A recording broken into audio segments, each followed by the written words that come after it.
Le jeune Matisse Eboué vient de signer son premier contrat professionnel avec Chelsea. Costume bien ajusté, regard sérieux. Futur devant lui, 2 sœurs à ses côtés, sa mère derrière. Le décor est parfait, sauf qu'il manque quelqu'un.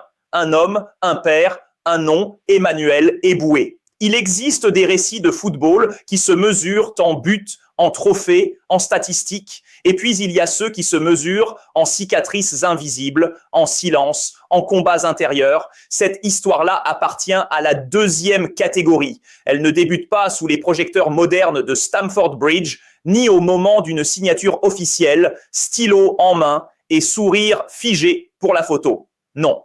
Elle prend racine bien plus tôt, à une époque où un jeune latéral ivoirien courait sans compter sur les pelouses anglaises, porté par un rêve plus grand que lui. Retour en arrière. Londres, les tribunes d'Arsenal vibrent, la Premier League est à son apogée, rythme effréné, duel rugueux, stade plein à craquer. Dans ce décor exigeant, un joueur se distingue non pas seulement par sa technique, mais par son énergie contagieuse. Emmanuel Eboué, c'est d'abord un sourire, puis une course, puis une autre, toujours une de plus que les autres. Arrière droit, infatigable, il avale son couloir comme s'il refusait que la fatigue existe.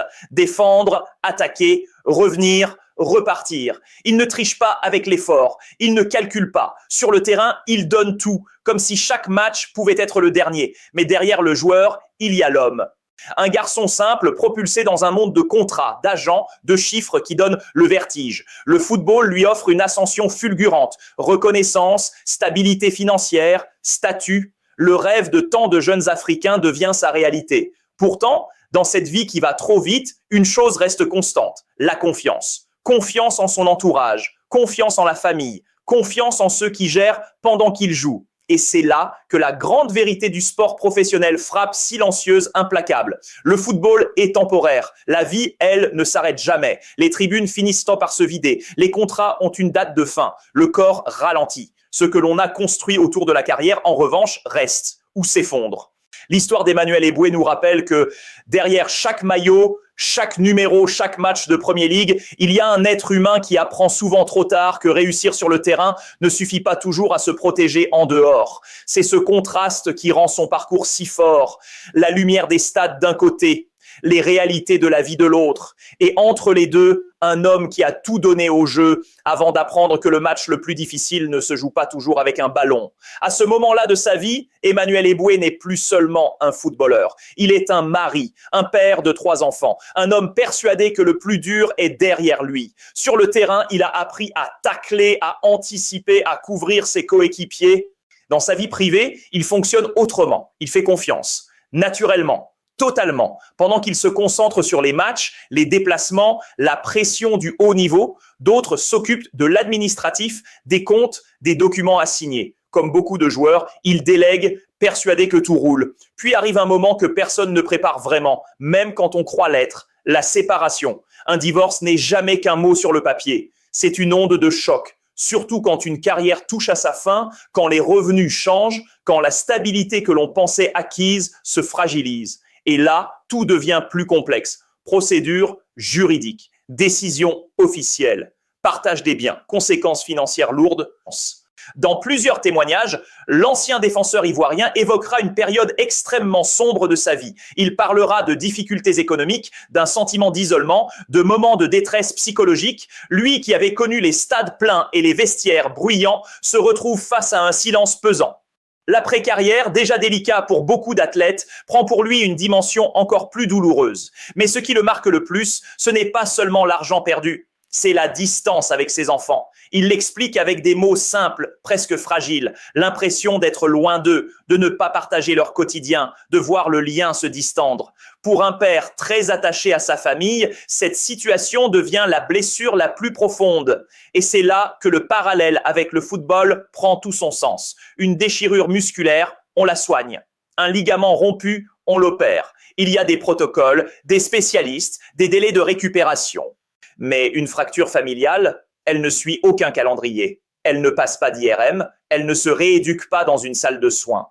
Ce que traverse Eboué rappelle une réalité souvent passée sous silence. La fin de carrière d'un sportif peut révéler des fragilités invisibles, humaines, émotionnelles, auxquelles personne ne l'a vraiment préparé. Le public voit les matchs, les trophées, les salaires, mais il ne voit pas toujours la solitude qui peut s'installer une fois la lumière éteinte. Son histoire devient alors plus qu'un cas personnel. Elle parle de santé mentale chez les sportifs, de gestion de carrière, d'entourage et surtout de ce besoin universel, au-delà du football, de rester un père présent malgré les tempêtes de la vie. Parce qu'au bout du compte, pour lui, la vraie défaite n'a jamais été un match perdu. C'est cette distance avec ceux qu'il aime, une blessure qu'aucun kiné, aucun entraîneur, aucun stade ne peut vraiment réparer. Dans plusieurs prises de parole publiques, Emmanuel Eboué ne parle plus comme un ancien joueur de Premier League. Il ne parle plus tactique, système, souvenir de vestiaire. Il parle d'absence, de distance, de temps perdu. Il explique avoir traversé de longues périodes sans voir ses enfants. Non pas par manque d'envie, mais parce que les circonstances, les procédures, les tensions d'après-séparation rendent parfois les liens familiaux fragiles, compliqués, presque suspendus. Les appels restent sans réponse. Les messages partent, mais ne reviennent pas. Le téléphone devient un objet lourd, chargé d'espoir et de déception à la fois. Pour un homme qui a connu la ferveur des stades anglais, le contraste est brutal. Passer du bruit de 60 000 supporters à un silence personnel, intime, c'est une transition que peu de gens mesurent vraiment. Il raconte aussi ces moments trop rares où il a pu les voir, des visites courtes, comptées, comme si le temps, d'habitude si long pendant un match difficile, se mettait soudain à courir beaucoup trop vite. 1 heure, 60 minutes. À l'échelle du football professionnel, c'est à peine une mi-temps. À l'échelle d'un père séparé de ses enfants, c'est un trésor. Cette heure-là, dit-il en substance, a plus de valeur que des médailles, que des primes de match, que des soirées de victoire. Parce que dans ces instants, il ne s'agit plus de carrière, d'image ou de réussite. Il s'agit de liens, de regards, de présence. Et quand il évoque ces sujets, quelque chose change. Ceux qui l'écoutent le remarquent immédiatement. Le ton baisse, le débit ralentit. Les mots sont plus simples, moins protégés. L'ancien latéral qui courait sans s'arrêter sur son couloir laisse place à un homme vulnérable. Le footballeur, avec son armure faite de performance et de compétition, s'efface. Il ne reste qu'un père qui mesure tout ce qu'il a gagné dans le sport et tout ce que la vie lui a rendu plus compliqué ailleurs. C'est là que son histoire touche au-delà du football, parce qu'elle parle de quelque chose d'universel, le rôle de parent, le besoin de rester présent, la douleur de l'éloignement. Des réalités que ne montrent ni les caméras des stades, ni les fiches de statistiques. Et au fond, ces confessions rappellent une vérité que beaucoup d'anciens sportifs découvrent après la lumière. Les trophées prennent la poussière sur une étagère. Les souvenirs avec ses enfants, eux, restent gravés pour toujours. C'est ce décalage entre la gloire passée et l'émotion d'un simple moment partagé qui donne à son récit une force particulière. Parce qu'il ne parle plus d'un joueur, il parle d'un père qui essaie, malgré tout, de rester dans la vie de ses enfants. Puis arrive ce moment que tous les parents de jeunes footballeurs visualisent un jour dans un coin de leur tête, souvent en silence, presque comme un rêve qu'on n'ose pas formuler trop fort. Le fils d'Emmanuel Eboué signe son premier contrat professionnel. Une signature qui ne représente pas seulement un document officiel. C'est l'aboutissement d'années d'entraînement, de sacrifices, de trajets vers les centres de formation, de doutes, de blessures, de matchs anonymes, loin des caméras. Pour un jeune joueur, c'est une porte qui s'ouvre. Pour un père, c'est une fierté qui dépasse le sport. C'est ce moment précis que tant d'anciens footballeurs espèrent vivre un jour de l'autre côté. Non plus en acteur sur la pelouse, mais en témoin, dans les tribunes. Le regard brillant, un peu en retrait, mais le cœur immense. Sauf qu'ici, le scénario est différent. Emmanuel Eboué n'est pas dans la pièce. Il ne tient pas l'épaule de son fils pour la photo. Il ne sourit pas à côté du maillot posé sur la table. Il découvre la nouvelle comme beaucoup d'autres, à distance, à travers les images, les publications, le bruit des réseaux sociaux. Un moment qui aurait dû être intime devient un événement public vécu derrière un écran. Et cette réalité provoque un malaise que beaucoup ressentent sans forcément oser le formuler. Comment un père qui a lui-même connu le très haut niveau, qui a construit sa vie autour du football et de sa famille, peut-il se retrouver absent lors de l'un des instants les plus symboliques de la carrière de son propre enfant ? La question n'est pas posée pour juger. Elle traverse simplement les esprits. Supporters, anciens joueurs, observateurs du football africain. Parce que derrière l'aspect sportif, il y a une dimension profondément humaine.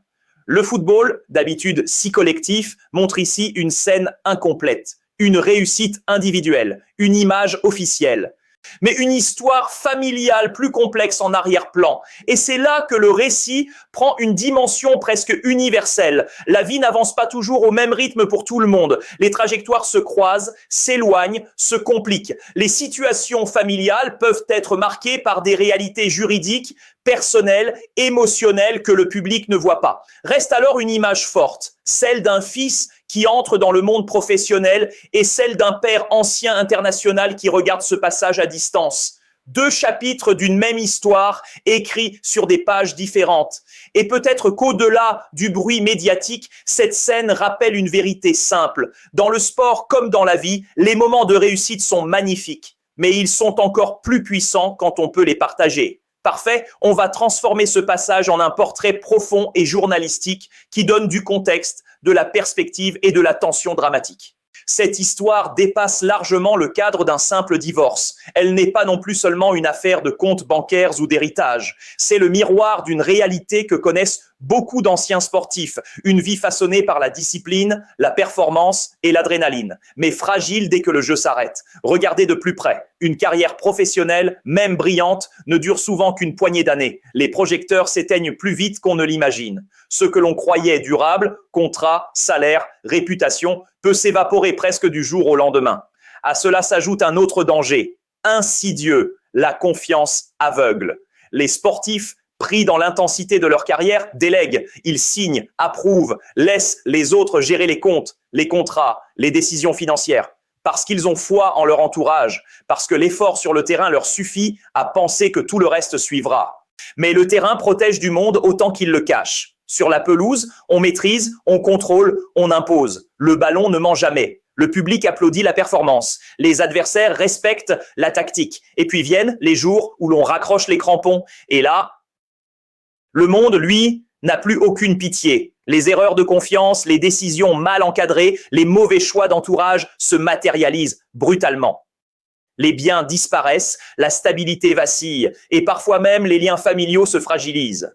Le récit d'Emmanuel Eboué en est l'exemple parfait. Il n'est pas le seul. Il illustre ce cycle auquel beaucoup de sportifs africains et même au-delà sont confrontés. Carrière courte, confiance donnée trop tôt, entourage mal choisi, finances mal protégées et à la fin, le vide. Et pourtant, dans ce vide, il reste toujours une chance de renaissance, une possibilité de transmettre son héritage autrement, de se reconstruire et surtout de tirer des leçons pour ceux qui suivent. Parce que ce récit n'est pas seulement une tragédie, c'est aussi un avertissement, une leçon sur la fragilité du succès, sur la valeur de la prévoyance, sur l'importance de protéger non seulement sa carrière, mais aussi sa vie après le sport. Le football, avec toutes ses gloires et ses titres, ne prépare pas toujours à l'après. Et c'est ce qui rend l'histoire d'Emmanuel Eboué à la fois universelle et profondément humaine. Le fils d'Emmanuel Eboué franchit aujourd'hui un cap que tout jeune footballeur rêve d'atteindre. Il devient professionnel. Sur le papier, c'est un contrat, une signature, une photo officielle. Mais derrière ces formalités, il y a quelque chose de bien plus profond. La résilience d'une lignée, la persistance d'un héritage, le souffle d'un talent qui refuse de disparaître malgré les tempêtes, malgré les blessures financières, les obstacles familiaux, l'éloignement forcé d'un père, malgré la solitude et les épreuves, quelque chose a survécu, quelque chose d'indestructible, le talent qui coule dans ses veines, l'héritage immatériel d'un père qui a tout donné sur les terrains d'Europe et ce lien invisible mais indéfectible du sang. Peu importe qu'Emmanuel Eboué ne soit pas sur la photo ce jour-là. Peu importe que les regards médiatiques ne fassent pas le lien immédiat entre père et fils. Le nom Eboué résonne encore. Il traverse les générations comme un symbole de persévérance et de passion. Et peut-être qu'un jour, lorsque les projecteurs s'éteindront, lorsque les réseaux sociaux se tairont, lorsque la carrière de Matisse prendra un autre tournant, il y aura ce moment de recul, un moment où le jeune joueur assis seul après un match regardera en arrière et tentera de comprendre le chemin parcouru, les sacrifices invisibles, les histoires non racontées. Il cherchera à reconstituer la toile complète de sa vie et de celle de son père, à relier les fragments d'un passé douloureux à ce présent qui scintille enfin. Parce que c'est dans cette continuité entre ce qui a été perdu et ce qui renaît que réside la vraie grandeur de l'histoire. La transmission d'un héritage au-delà des blessures. Un héritage qui ne peut être ni volé, ni effacé, ni ignoré. Le football peut avoir ses injustices, la vie aussi. Mais certaines choses, comme le talent, l'amour familial et la volonté de se relever, survivent toujours.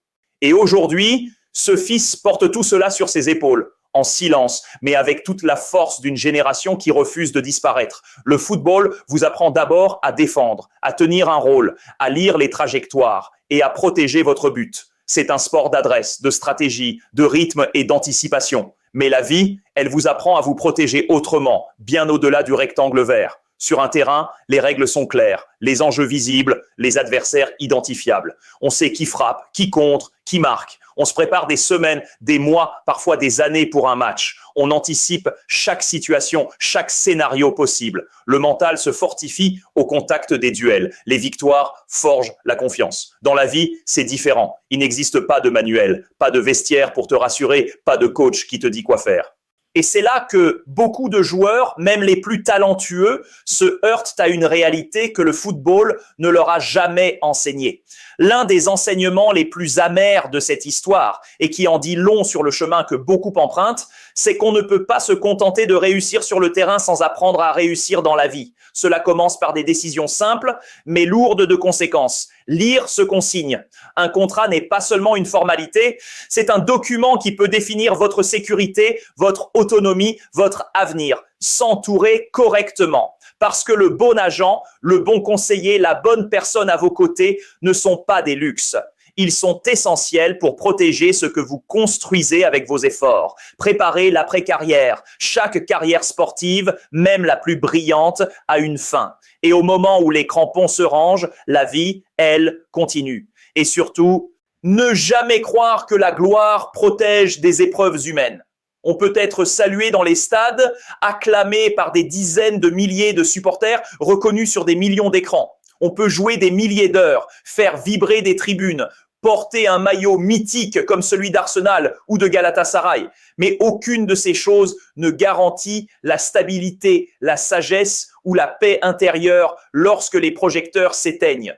La célébrité ne vous protège pas contre les erreurs de gestion, ni contre les conséquences humaines d'un divorce, ni contre la solitude qui peut suivre la fin de votre carrière. Le football vous enseigne à protéger votre but. La vie vous enseigne à protéger votre avenir. Et finalement, c'est peut-être la plus importante leçon de toutes. La réussite sportive ne suffit pas pour assurer une vie épanouie, équilibrée et durable.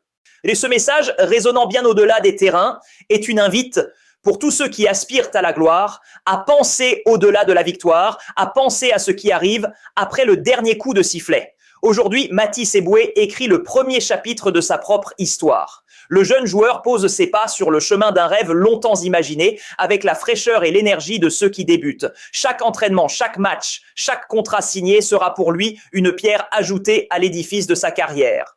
Emmanuel Eboué, lui, vit la sienne différemment. Ses batailles ne se jouent plus sur le terrain. Elle se joue dans le silence des tribunaux, dans l'absence imposée, dans les souvenirs d'une carrière brillante mais désormais révolue. Sa lutte est invisible aux yeux du public, mais pas moins réelle. Deux trajectoires, un même nom.